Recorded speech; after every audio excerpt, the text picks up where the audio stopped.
सोमवार 1 सितंबर 2025 तंजिंग का एक हाई सिक्योरिटी होटल जहां एससीओ समिट के लिए दुनिया भर के नेता मौजूद थे। बाहर सब कुछ सामान्य दिख रहा था, लेकिन अंदर एक ऐसा खेल चल रहा था जिसकी आंच सीधे भारत तक पहुंचने वाली थी।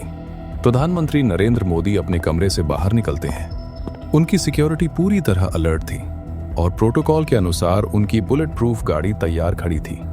लेकिन ठीक उसी वक्त एक ऐसा फैसला लिया जाता है जिसने पूरी दुनिया के इंटेलिजेंस सिस्टम को चौंका दिया। मोदी अपनी गाड़ी की तरफ बढ़ते हैं, लेकिन अचानक उनका रास्ता बदल दिया जाता है और रूसी खुफिया एजेंसी के अधिकारी उन्हें घेर लेते हैं। अगले ही पल वो अपनी गाड़ी छोड़कर रूस के राष्ट्रपति व्लादिमीर पुतिन की हाई सिक्योरिटी लिमोजीन में बैठ जाते हैं। एक देश का प्रधानमंत्री दूसरे देश के राष्ट्रपति की गाड़ी में, यह कूटनीति के इतिहास में बेहद असामान्य था।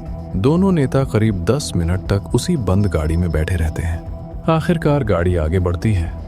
दुनिया भर के मीडिया चैनल्स दिखाने लगते हैं कि मोदी और पुतिन कितने गहरे दोस्त हैं। फिर जब वो वेन्यू पर पहुंचते हैं तो और भी अजीब घटना होती है। दोनों नेता करीब 45 मिनट तक गाड़ी से बाहर नहीं निकलते। उसी दौरान एक एन्क्रिप्टेड कॉल जुड़ती है। दूसरी तरफ थे भारत के NSA अजीत डोभाल। पुतिन बताते हैं कि उनकी एजेंसियों ने एक खतरनाक मैसेज इंटरसेप्ट किया है। मोदी की गाड़ी सुरक्षित नहीं थी, खतरा बेहद करीब था। डोभाल पुष्टि करते हैं कि एक बड़ा असैसिनेशन प्लॉट सामने आया है और इसके तार अंतर्राष्ट्रीय नेटवर्क से जुड़े हैं। दोस्तों, इस साजिश को समझने के लिए हमें कुछ दिन पीछे जाना होगा।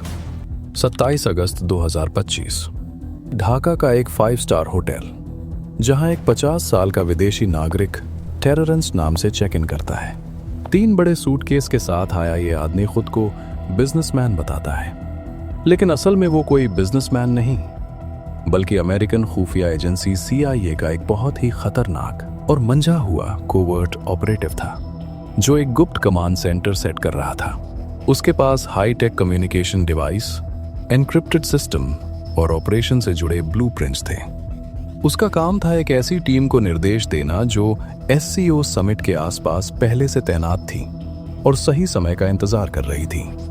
टारगेट साफ था, भारत के प्रधानमंत्री नरेंद्र मोदी। लेकिन यह प्लान उतना सीधा नहीं था जितना दिखाई दे रहा था। अगस्त के आखिरी दिनों में रूसी एजेंसी SVR ने कुछ संदिग्ध रेडियो फ्रीक्वेंसी इंटरसेप्ट की, जो ढाका और SCO समिट की लोकेशन के बीच एक्टिव थी। ये साधारण सिग्नल नहीं थे, बल्कि हाई लेवल एन्क्रिप्टेड कम्युनिकेशन थे। ये जानकारी तुरंत भारत के NSA अजीत डोभाल तक पहुंचाई गई। दिल्ली में आधी रात को एक इमरजेंसी मीटिंग हुई, जिसमें रॉ, IB और टॉप सिक्योरिटी अधिकारी शामिल थे। जांच में संकेत मिले कि एक हाई वैल्यू टारगेट को खत्म करने की योजना बनाई जा रही है। अब फैसला लिया गया कि इस साजिश को जड़ से खत्म करना होगा।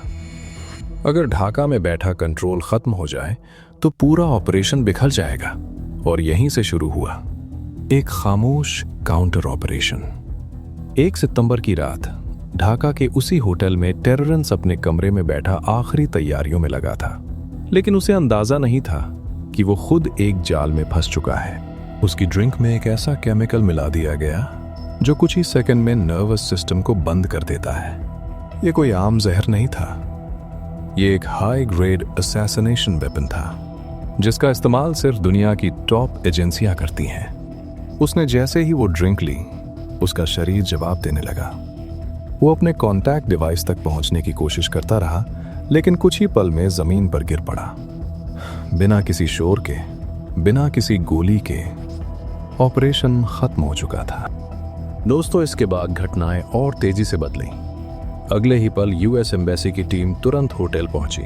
स्थानीय पुलिस को होटल से दूर रखा गया। अमेरिकन एजेंट्स ने टेररेंस की डेड बॉडी को तुरंत अपने कब्जे में लिया और बॉडी को बिना पोस्टमार्टम सीधे बाहर भेज दिया गया। कमरे में मौजूद सारे इलेक्ट्रॉनिक डिवाइस और दस्तावेज जब्त कर लिए गए और सारे सबूत मिटा दिए गए। कुछ ही घंटों में डिजिटल स्तर पर भी उस व्यक्ति के सभी रिकॉर्ड्स और डॉक्यूमेंट्स को हटा दिया गया। US army special operations command के स्पोक्समैन ने बयान दिया कि ऐसा कोई ऑपरेशन नहीं चल रहा था और संबंधित व्यक्ति टेररेंस सुरक्षित है। 2 सितंबर 2025 को प्रधानमंत्री मोदी सुरक्षित भारत लौटते हैं। अगले ही दिन वो नई दिल्ली में एक बड़े सेमीकॉन समिट में मंच पर आते हैं। मंच पर आते ही जब लोग उनके स्वागत में तालियां बजा रहे थे तो मोदी जी ने एक ऐसी बात कही जिसने सबको हैरत में डाल दिया। उन्होंने कहा, मैं कल रात ही जापान और चीन के इस दौरे से वापस लौटा हूं। मैं गया था इसलिए आप तालियां बजा रहे हैं, या मैं वापस आ गया हूं इसलिए आप तालियां बजा रहे हैं। ये एक साधारण वाक्य नहीं था, बल्कि एक संकेत था कि खतरा कितना करीब था। इसके बाद उनकी कई अंतर्राष्ट्रीय यात्राएं अचानक टाल दी जाती हैं। बड़े मंचों पर उनकी जगह अन्य प्रतिनिधि भेजे जाते हैं। इस पूरी घटना ने एक बड़ा सवाल खड़ा किया। क्या यह सिर्फ एक आइसोलेटेड इंसिडेंट था, या इसके पीछे कोई बड़ा जियोपॉलिटिकल खेल चल रहा था?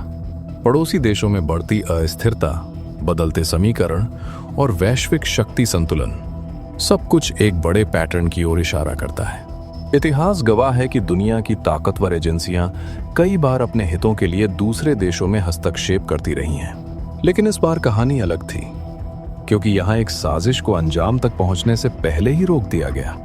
दोस्तों, आपको क्या लगता है? क्या सच में अमेरिका भारत में एक बड़ा रिजीम चेंज प्लान कर रहा था? क्या वो प्रधानमंत्री को रास्ते से हटाकर अपना कोई पपेट नेता बिठाना चाहते थे? अपनी राय कमेंट्स में जरूर लिखिए, और अगर वीडियो पसंद आया हो तो वीडियो को एक लाइक और चैनल को सब्सक्राइब जरूर करें। तब तक के लिए जय हिंद।